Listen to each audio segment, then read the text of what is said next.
অতিথি সমাদর একজন ইমানদারের ইমানি পোশাকের মতো। মার্জিত ও রুচিশীল পোশাক যেমন কোনো মানুষের ব্যক্তিত্বের প্রকাশ ঘটায়, তেমনি অতিথির যথাযথ সমাদর একজন ইমানদারের ইমানকে আরও সৌন্দর্যমণ্ডিত করে।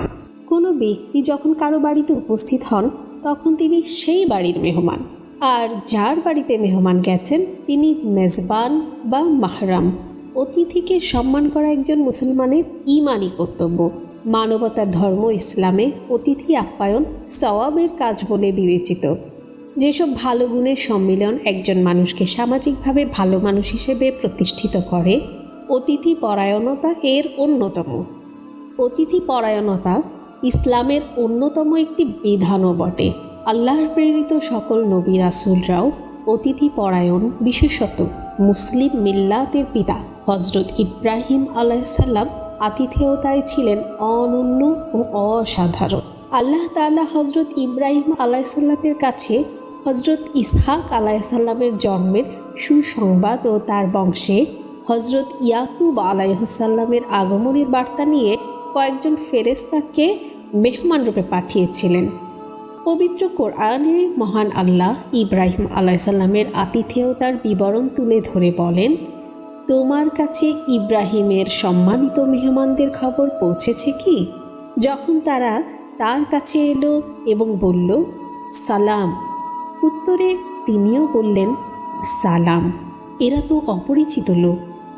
অতঃপর সে দ্রুত চুপিসারে নিজ পরিবারের কাছে গেল এবং একটি মোটা তাজা গোবাছুর নিয়ে এলো।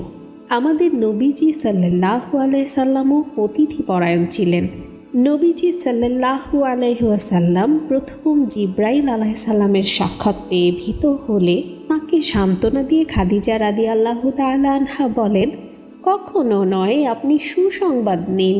আল্লাহর শপথ, আল্লাহ কখনো আপনাকে লাঞ্ছিত করবেন না। আপনি আত্মীয়দের খোঁজ খবর নেন, সত্য কথা বলেন, সহায়হীন লোকদের বোঝা লাঘব করে দেন, নিঃস্ব লোকদের উপার্জন করে দেন, মেহমানদের আপ্যায়ন করেন এবং হকের পথে আসা বিপদ আপদে পতিত লোকদের সাহায্য করে থাকেন। এখানে খাদিজা রাদিয়াল্লাহু তাআলা আনহা নবীজি সাল্লাল্লাহু আলাইহি ওয়াসাল্লামের যে কয়টি গুণ উল্লেখ করেছেন তার মধ্যে একটি হলো মেহমানদারি, যা মানুষের উপর আল্লাহর রহমত বৃদ্ধি করে। এজন্য প্রিয় নবীজি সাল্লাল্লাহু আলাইহি ওয়াসাল্লাম তার উম্মতদের মেহমানের সমাদর করার প্রতি বিশেষ গুরুত্ব দিয়েছেন। আবু হুরায়রা রাদিয়াল্লাহু তাআলা আনহু থেকে বর্ণিত হয়েছে, রাসূল সাল্লাল্লাহু আলাইহি সাল্লাম বলেন, যে ব্যক্তি আল্লাহর আখিরাতের প্রতি ঈমান রাখে সে যেন মেহমানদের সমাদর করে। আব্দুল্লাহ ইবনে আমর রাদিয়াল্লাহু তাআলা আনহু থেকে বর্ণিত অন্য একটি হাদিসে ইরশাদ হয়েছে, রাসূলুল্লাহ সাল্লাল্লাহু আলাইহি সাল্লাম বলেছেন, তোমরা দয়াময় রহমানের ইবাদত করো, মানুষকে খাবার খাওয়াও এবং সালামের অধিক প্রচলন ঘটাও, তবেই নিরাপদে জান্নাতে যেতে পারবে। নবীজির আতিথেয়তায় মুগ্ধ হয়ে অবিশ্বাসীরা ইসলাম গ্রহণ করতে বাধ্য হয়েছিল। আরবের মুহারিব গোত্র খুবই উগ্র ছিল, কট্টর ইসলাম বিরোধী ছিল। ইসলামের মাধুর্যে মুগ্ধ হয়ে যখন মানুষ দলে দলে মদিনায় আসতে লাগলো, তখন মুহারিব গোত্রেরও 10 জন লোক মদিনায় এলো। রাসূল সাল্লাল্লাহু আলাইহি সাল্লাম তাদের অভ্যর্থনা আপ্যায়নের জন্য বেলাল রাদিয়াল্লাহু তাআলা আনহুকে দায়িত্ব দেন। সকাল বিকাল তাদের আহারের সুব্যবস্থা করেন। এতে তারা মুগ্ধ ও বিস্মিত হলো এবং ইসলাম গ্রহণ করে নিজ দেশে ফিরে গেল। মেহমানের সমাদর আল্লাহ তাআলার এত প্রিয় যে এক সাহাবী দম্পতির মেহমানদারি দেখে মহান আল্লাহ হেসেছিলেন এবং আয়াত নাজিল করেছিলেন। হাদিস শরীফে ইরশাদ হয়েছে, আবু হুরায়রা রাদিয়াল্লাহু তাআলা আনহু থেকে বর্ণিত, একজন ক্ষুধার্ত ব্যক্তি নবী সাল্লাল্লাহু আলাইহি ওয়াসাল্লামের খেদমতে এলো। তিনি খাদ্যদ্রব্য কিছু আছে কিনা তা জানার জন্য তার সহধর্মিনীদের কাছে লোক পাঠালেন। তারা জানালেন, আমাদের কাছে পানি ছাড়া অন্য কিছুই নেই। তখন রাসূলুল্লাহ সাল্লাল্লাহু আলাইহি সাল্লাম বললেন, কে আছো যে এই ক্ষুধার্ত ব্যক্তিকে মেহমান হিসেবে নিয়ে নিজের সঙ্গে খাওয়াতে পারো? তখন জনৈক আনসারী সাহাবী আবু তালহা রাদিয়াল্লাহু তাআলা আনহু বলেন, আমিই পারব। এই বলে তিনি মেহমানকে নিয়ে বাড়িতে গেলেন এবং স্ত্রীকে বললেন, রাসূল সাল্লাল্লাহু আলাইহি সাল্লামের মেহমানকে সম্মান করো। স্ত্রী বলেন, বাচ্চাদের খাবার ব্যতীত আমাদের ঘরে অন্য কিছুই নেই। আনসারী বললেন, তুমি খাবার প্রস্তুত করো এবং বাতি জ্বালাও।